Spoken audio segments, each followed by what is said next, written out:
La police judiciaire a l'œil partout. Elle flash les criminels, elle lance des avis de recherche, elle fait dessiner le portrait robot d'un agresseur par la victime. Des spécialistes traquent les bandits sur des vidéosurveillance. Des experts reconstituent un visage d'après un crâne ou vieillissent les traits d'un enfant disparu.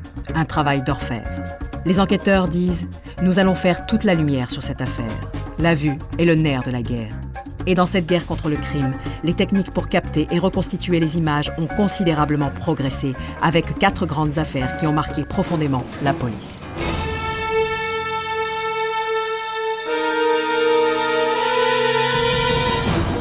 La première de ces grandes affaires est peut-être la plus connue, celle de Pierrot le Fou, le premier ennemi public numéro 1, chef du gang des tractions avant, juste après la guerre.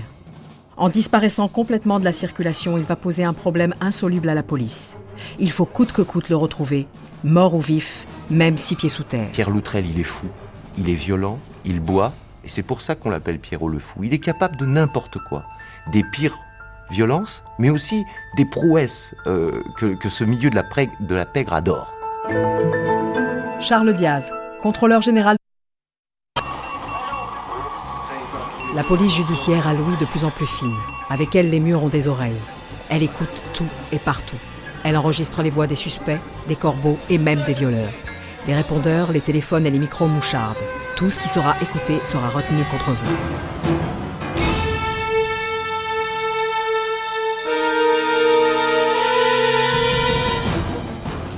Bien avant les graphiques sonores, bien avant les ordinateurs, les policiers ont déjà de l'oreille. Le 9 décembre 1975, à Lyon, Christophe Mérieux, 9 ans, fils d'un riche industriel, est enlevé. Tout a commencé mardi dernier à 8h du matin. Christophe est enlevé sur le chemin de l'école par 3 inconnus qui l'amènent en camionnette. À peine 5 minutes plus tard, Madame Mérieux est informée par téléphone que son fils a été enlevé. On lui réclame une énorme rançon, la plus importante jamais payée dans un rapt d'enfants, 2 milliards d'anciens francs qu'a dû payer Monsieur Mérieux pour récupérer son fils Christophe, âgé de 9 ans. Ensuite, c'est le processus classique, menaces, instructions téléphonées, marche à suivre pour payer la rançon. De la technique, le renseignement humain, la pression politique et la chance. Commissaire corse Charles Pellegrini a fondé en 1973 l'Office central de répression du grand banditisme et l'a dirigé jusqu'en 1981. Il a traqué le gang des Lyonnais. Sous les combles du palais de justice de Lyon, en 1910, le docteur Edmond Locard a monté le premier laboratoire de police scientifique. Notre Sherlock Holmes français part du principe que tout auteur d'un crime laisse obligatoirement sur les lieux de son forfait des témoins matériels de sa présence. Traces de doigts, de cheveux, du sang ou du sperme, les traces se mettent à table.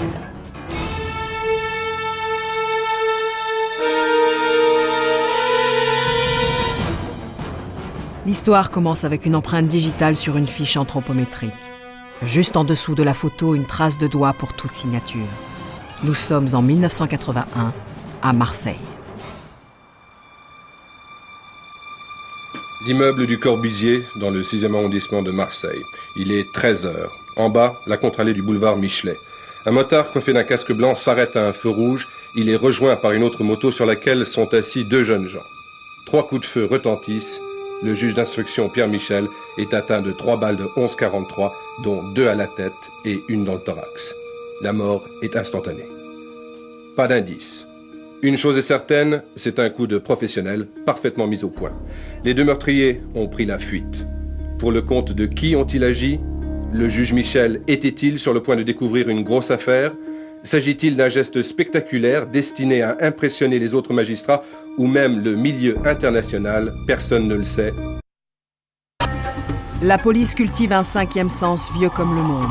C'est le nez, le pif, c'est le flair. Dans les méandres d'une enquête, à côté de procédures rationnelles et construites, c'est l'intuition ou le déclic qui tout à coup aiguille sur la bonne piste, vers le véritable meurtrier.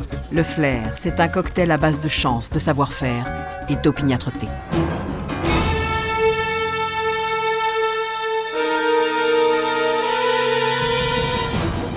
L'assassin est là, dans la foule, mais rien ne le désigne. Pas de mobile, pas de rancœur, juste un jeu macabre. La police l'a sous les yeux, mais ne peut pas le trouver.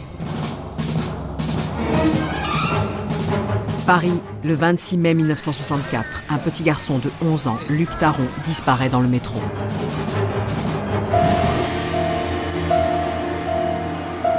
Luc Taron a disparu depuis le 26 mai à 17h45 du domicile de ses parents, 18 rue de Naples. Et c'est rue de Constantinople, à hauteur du pont de l'Europe, que Luc aurait été vu pour la dernière fois vivant vers 19h. Car c'est le cadavre du petit garçon que l'on retrouvera dans les boîtes verrières à cet endroit le 28 mai au petit matin. Luc a été étranglé. Dès lors, l'enquête commence, mais en même temps, des lettres et des appels téléphoniques anonymes parviennent à tous les journaux, à la radio, à la télévision. La brigade criminelle met en route ce que j'appellerais son... Quelques gouttes d'arsenic dans une soupe ou un peu de digitaline dans un flanc en une seule prise ou tous les jours. Avec les poisons, il n'y a pas de scène de crime sanguinolente. Pas de mauvais coups de revolver ou de couteau. Ce sont des affaires propres, sans violence, mais sournoises et qui laissent un goût amer. Ces assassins-là cultivent le goût du travail bien fait, du crime presque parfait. La science des toxicologues est souvent impuissante. Les enquêteurs de police judiciaire, eux, ont un arrière-goût d'échec. Face au poison, la police est souvent désarmée.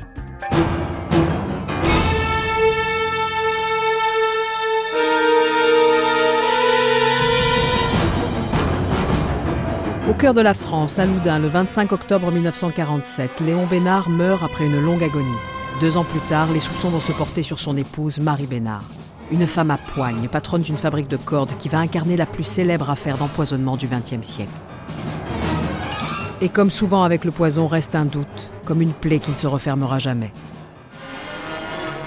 Au palais de justice de Poitiers, les assises de la Vienne se sont ouvertes sur le procès de Marie Besnard, celle que les rumeurs nomment l'empoisonneuse de Loudun. Dans les viscères de Léon Besnard, le toxicologue avait trouvé une quantité importante qui laissait supposer effectivement un possible empoisonnement. Le professeur Yvan Ricordel, directeur du laboratoire de toxicologie de Paris jusqu'en 2008, a étudié et croisé tous les poisons au fil de ses expertises. Donc sur une période relativement courte, 13 personnes, y compris Léon Besnard, étaient suspectées d'avoir subi un sort expéditif du même genre.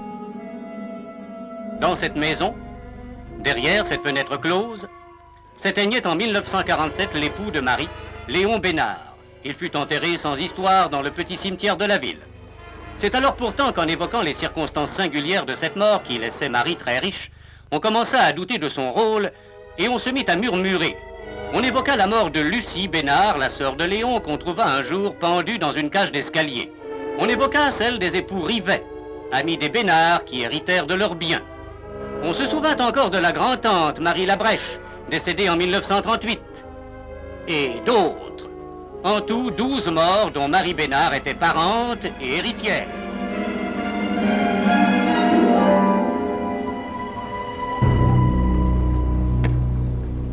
On a exhumé la plupart de ces corps et d'autres expertises ont été faites. Et à la grande stupéfaction et étonnement du plus grand nombre, un certain nombre d'entre eux avaient des quantités d'arsenic dans les os, les viscères, qui pouvaient évoquer des intoxications arsenicales. Marie Besnard est-elle coupable d'empoisonnement et comment le prouver ? Dans les années 50, les experts ne savent plus à quel saint se vouer. Alors, dans leur laboratoire, les toxicologues se livrent à d'étranges expériences sur les animaux. Avant les années 50, on n'avait pas beaucoup de recours autre que de faire tester par l'animal l'objet de sa détection. C'est-à-dire qu'on trouvait